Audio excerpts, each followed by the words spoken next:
आज मैं अपने प्रवचन में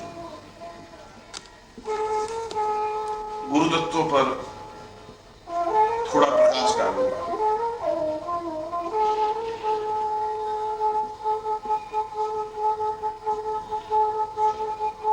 गुरु हमारो गोत्र है। इसका अर्थ यह हुआ कि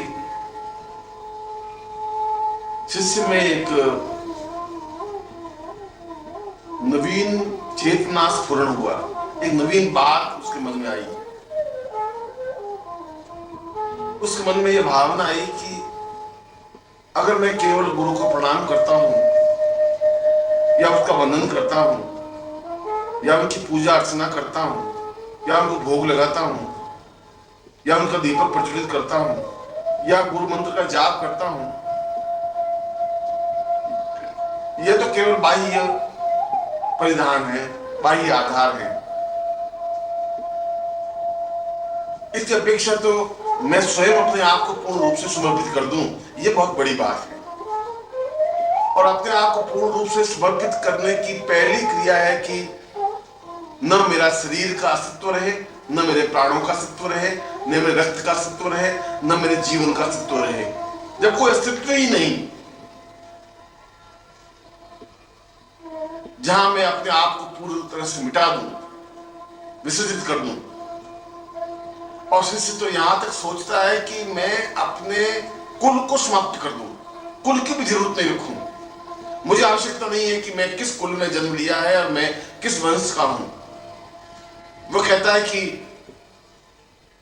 मेरी कोई जाति नहीं है, मेरा कोई नाम नहीं है, मेरा कोई माता पिता नहीं है, मेरी कोई सामाजिक परिवेश नहीं है,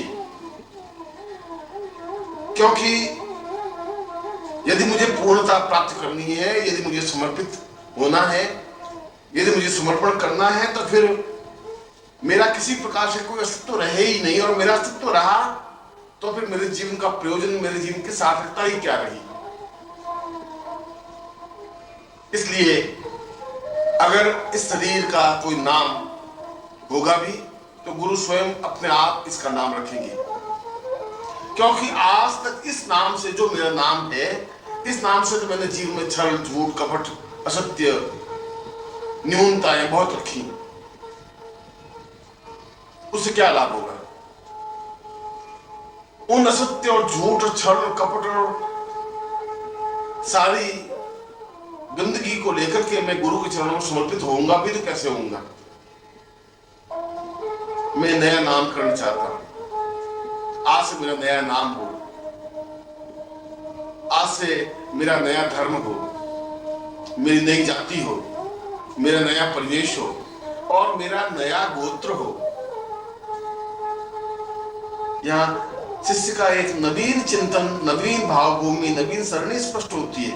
वो ये कहता है कि मेरे जीवन का मूल उत्स जो गोत्र है, और गोत्र का तात्पर्य है कि मैं किस रक्त प्रवाह से संबंधित हूं, मेरे पिता, दादा, परदादा और मेरा इस वंश परंपरा के अंतिम बिंदु किस देवता या किस ऋषि से संबंधित है, मैं अपना गोत्र ही परिवर्तित कर देता हूं। और आज से मेरा नाम अगर कोई है तो गुरु नाम है, आज से मेरी कोई जाति है तो गुरु जाति है, आज से मेरा कोई वंश है तो गुरु वंश है, और आज से मेरा कोई गोत्र है तो गुरु गोत्र है। गुरु अमार गोत्र, गुरु अमार जाति। यह शिष्य की एक श्रेष्ठ स्थिति है, इस सृष्टि की एक महत्वपूर्ण स्थिति है, क्योंकि इस महत्वपूर्ण स्थिति के लिए गुरु बिल्कुल इंतजार करता है। गुरु की सबसे बड़ी विशेषता यह है कि गुरु बहुत कुछ देना चाहता है, गुरु को देने की इच्छा आकांक्षा है। प्रत्येक गुरु ये चाहता है कि मैं शिष्य को योग्यतम बनाऊं, समर्थ बनाऊं, अद्वितीय बनाऊं, ऐसा बनाऊं कि वो अपने जीवन में सफलता प्राप्त करे। कोई गुरु ये नहीं चाहता कि मेरा नाम हो या मैं ही दुनिया में पूजा जाऊं या समाज मुझे पूजा करे या समाज मेरी स्तुति करे, अर्चना करे। यह तो उसके गुणों से और उसके विद्वत्ता से, उसकी श्रेष्ठता से, उसके ज्ञान से अपने आप स्वयं लोग प्रभावित हैं ही, लोग प्रभावित हैं। पर गुरु इस बात के लिए प्रभावित है कि मैं कुछ इससे तैयार करूं। शंकराचार्य ने अपने एक श्लोक में कहा है, पूर्वात्मतम पूर्व सदैव रूपम शिष्योत्परम पूर्णमेव तृतीयम। मेरे जीवन का ये सबसे बड़ा सौभाग्य होगा कि मुझे कोई शिष्य मिले, ऐसा शिष्य मिले जो अपने आप में पूर्ण रूप से समर्पित हो, अपने आप से पूर्ण रूप से फना होने वाला हो, अपने आप को उत्सर्ग करने वाला हो, आगे आए। कबीर कह रहा है कि कबीरा ये घर प्रेम का खाना का घर नाही, शीश उतारे भूई धरे वो पैसे घर माही। इस शिष्यता का जो घर है, जो शिष्य बनने की क्रिया है, वो इतना आसान नहीं है। ये खाला का घर नहीं है, ये मौसी का घर नहीं है, ये ऐसी बात नहीं है कि मुंह से शिष्य बोले शिष्य बन गए, ये ऐसा नहीं है। इसके लिए तो पहले बहुत जरूरी है कि शीश उतारे, अपना सिर उतार करके नीचे रख दे, निश्चय कर ले कि मैं मृत्यु को वर्ण प्राप्त कर लूंगा, मैं मर जाऊंगा, समाप्त हो जाऊंगा, अपने आप को फना कर दूंगा, जला दूंगा, अपने आप को उत्सर्ग कर दूंगा। मगर मैं अपने जीवन में जो निश्चय कर चुका हूं, जो अपने मन में जीवन में सोच चुका हूं, उस कार्य को मैं अवश्य ही पूरा करूंगा ही। और मैंने अपने जीवन में सोचा है कि मैं सही अर्थों में शिष्य बन सकूं, मैं सही अर्थों में उत्सर्ग में बन सकूं। एक ही मानसरोवर के दो छोर हैं, एक छोर गुरु है, दूसरा छोर शिष्य है, और बीच में ज्ञान का अथाह मानसरोवर लहरा रहा है, और गुरु बराबर शिष्य को आवाज देता है। गुरु की इच्छा होती है कि शिष्य दौड़ करके आए, और जहां शंकराचार्य इस श्लोक में कहते हैं कि मुझे कोई एक शिष्य मिले, और कोई एक शिष्य मिलने का मतलब है कि कोई ऐसा है जो कफन बांध करके बाहर निकले, जो समाज की परवाह नहीं करे, जो चुनौतियों को झेल सके, जिसकी आंखों में कोई तेवर हो, जो अपने आप में अग्निस्फुलिंग हो, जो हाथों में वज्र की तरह प्रहार करने की क्षमता हो, और जो सही अर्थों में गुरु चरणों में समर्पित होने की भावना रखता हो। शब्दों से नहीं, भावनाओं से, विचारों से नहीं, अपने आप को पूर्ण रूप से फना करते हुए। जो अपने आप को फना कर लेता है, जो अपने आप को उत्सर्ग कर लेता है, जो अपने आप को पूर्णता के साथ गुरु चरणों में लीन कर देता है, वह शिष्य है। क्योंकि शिष्य की कसौटी अपने आप में अत्यंत कठिन है। गुरु और शिष्य दोनों छोरों को यदि समझें तो गुरु बनना बहुत कठिन नहीं है। गुरु तो उस ज्ञान प्राप्त करने के बाद, उस चेतना प्राप्त करने के बाद गुरु बन सकता है, मगर शिष्य बनना अपने आप में बहुत अत्यंत कठोर कसौटी है, कठिन कसौटी है। क्योंकि शिष्य बनने के लिए अपने आप को हर क्षण सन्नद्ध रहना पड़ता है, अपने आप को बिल्कुल तैयार रखना पड़ता है। कब आज्ञा दे, कब मैं उछाल लगा दूं, कब कहे मैं अपने आप को फना कर दूं, बस आज्ञा हो और मैं अपने आप को उत्सर्ग करके दिखा दूं। मुझे बहुत अच्छी तरह से याद है कि जब मैं संन्यास जीवन में था तो सैकड़ों साधु सन्यासी इस बात के लिए प्रयत्नशील रहते थे कि वे निखिलेश्वरानंद के शिष्य बने, और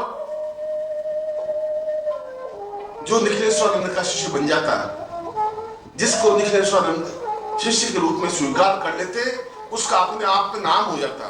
पूरे हिमालय की उपत्यका में उसकी चर्चा होने लगती, लोग आश्चर्य से उसको देखते, उसकी सराहना करते, उसकी प्रशंसा करते कि वास्तव में इसने एक कठोर परीक्षा दी होगी, तलवार की धार पर चला होगा, वास्तव में इसने अपनी सेवा से, अपनी शुश्रूषा से, अपने प्रेम से, अपनी भावना से, अपनी साधना से, अपने उत्सर्ग से कुछ ऐसा जरूर किया होगा कि निखिलेश्वरानंद ने इसको अपनाया,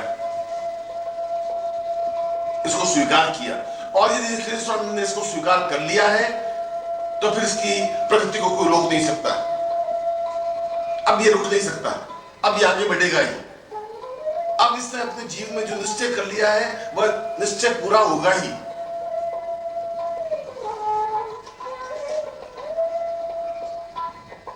और इसी प्रकार उन सैकड़ों सन्यासियों, योगियों, साधुओं में से एक बालक सा 20-22 साल का भगवे कपड़े पहने हुए सन्यासी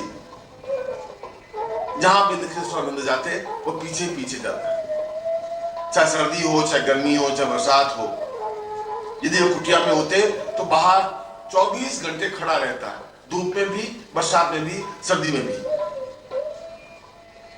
यदि उसे कहते कि खाना खा तो खाता खा, नहीं तो खाना ही नहीं खाता, पानी नहीं पीता, मगर इसके बावजूद भी चेहरे पर कुछ शिकन नहीं, चेहरे पर किसी प्रकार की भाव नहीं। ऐसा नहीं कि मैं इतना दुख देख रहा हूं, इतनी वेदना सहन कर रहा हूं, न मालूम कब क्षण आएगा कि निखिलेश्वरानंद आगे बढ़कर के मुझे अपना लेंगे। शायद ऐसा कौन सा क्षण आएगा कि वे अपने सीने से मुझे खींच लेंगे, मेरे सिर पर हाथ रखेंगे और मुझे शिष्य रूप में स्वीकार कर लेंगे। उसके सामने कोई स्पष्ट नहीं था। वह सोच रहा था कि शायद हो सकता है इस जीवन में मुझे शिष्यता मिल जाए, नहीं भी मिले, हो सकता है ये पूरा जीवन मेरा इसी प्रकार से व्यतीत हो जाए इंतजार करते करते, मगर कोई बात नहीं। अगर इस जीवन में मुझे शिष्यता का सौभाग्य नहीं मिला तो अगले जीवन में तो जरूर मिलेगा ही। वह बहुत आशावादी था। एक बार बद्रीनाथ के आगे नरनारायण के पर्वतों पर निखिलेश्वरानंद बैठे हुए थे, साथ में 20, 25, 50 शिष्य बैठे हुए थे और वह कहीं दूर से दौड़ता हुआ, हाँफता हुआ आया और आकर के साष्टांग दंडवत किया, खड़ा हो गया। निखिलेश्वरानंद ने उसे एक क्षण के लिए देखा और एहसास किया कि पिछले 2 साल से बराबर ये छाया की तरह पीछे ही पीछे घूम रहा है। निखिलेश्वरानंद ने अपने पास बुलाया और कहा कि क्या तुम वास्तव में शिष्य बनना चाहते हो? क्या तुम वास्तव में ही शिष्य बनकर के कुछ सीखना चाहते हो? क्या वास्तव में तुम आज्ञा पालन करोगे? उसने अत्यंत विनम्रता पूर्वक कहा कि पिछले 2 साल में पहली बार मुझे सौभाग्य मिला है कि आपने मुझे बुलाया, मुझसे बातचीत की और ये मेरा परम सौभाग्य होगा कि आप मुझे आज्ञा दें।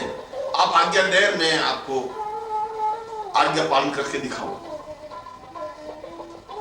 शायद निखिलेश्वरानंद को कौतूहल सूझा या क्या चिंतन किया, क्या विचार किया और वे पहाड़ की ऊंची चोटी पर बैठे हुए थे और जहां चोटी थी वहीं एक तरफ गहरा खड्ड था, गहरी घाटी थी। एक सेकंड के लिए निखिलेश्वरानंद ने उस घाटी की तरफ देखा और उसको पूछा कि क्या तुम इस पहाड़ पर से इस घाटी में छलांग लगा दोगे? उसने कहा आप आज्ञा दें, मैं छलांग लगा के दिखाऊंगा। आप आज्ञा दे दें। निखिलेश्वरानंद ने कहा कि फिर तुम छलांग लगा और उसने इधर उनका शब्द पूरा मुंह से निकला नहीं, उससे पहले ही उसने तुरंत छलांग लगा दी और हड़बड़ा करके निखिलेश्वरानंद उठे, सारे शिष्य उठे, कोलाहल मच गया। एक जवान लड़के ने आत्महत्या कर दी, प्राण से चेतना खत्म कर दी, दौड़े और आधा मील नीचे तक उस घाटी को पार करके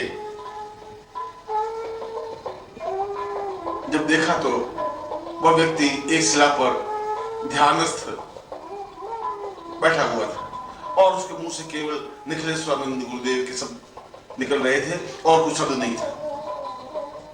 जगह जगह से शरीर कट गया था, पत्थरों से लहूलुहान हो गया था। उसके बावजूद उसके चेहरे पर एक आनंद की वर्षा थी, एक तेजस्विता थी। उसको ये सौभाग्य का से अनुभव हो रहा था कि मुझे आज्ञा दी और मैंने आज्ञा पालन करने की कोशिश की। अब इस आज्ञा पालन में प्राण चले जाएं, प्राण बच जाएं, ये तो गुरुदेव जाने। उन्होंने आज्ञा दी होगी, सोच समझ के आज्ञा दी होगी। क्यों दी ये तो वे जान रहे। शिष्यों ने पौन घंटे के बाद नीचे उतर करके पौन घंटे तक नीचे उतरे और उस खड्डे में उतरने के बाद जब देखा कि वो बैठा हुआ है, जगह जैसे रक्त बह रहा है, उसने उसको हिलाया डुलाया तो बड़ी मुश्किल से उसकी आंखें खुली और उसको लेकर के उसमें चलने की सामर्थ्य नहीं रह गई थी। पांवों पर काफी चोट आ गई थी, हाथों में चोट आ गई थी, चेहरे पर कई प्रकार के कांटे और पत्थर के ठोंके लग गए थे, खून बह रहा था। और ओम परम तत्वाय नारायणाय गुरुभ्यो नमः। ओम ह्रीं मम प्राण देह रोम प्रतिरोम चैतन्य जाग्रय ह्रीं ओम नमः। ओम भूर्भुवः स्वः तत्सवितुर्वरेण्यं भर्गो देवस्य धीमहि धियो यो नः प्रचोदयात्।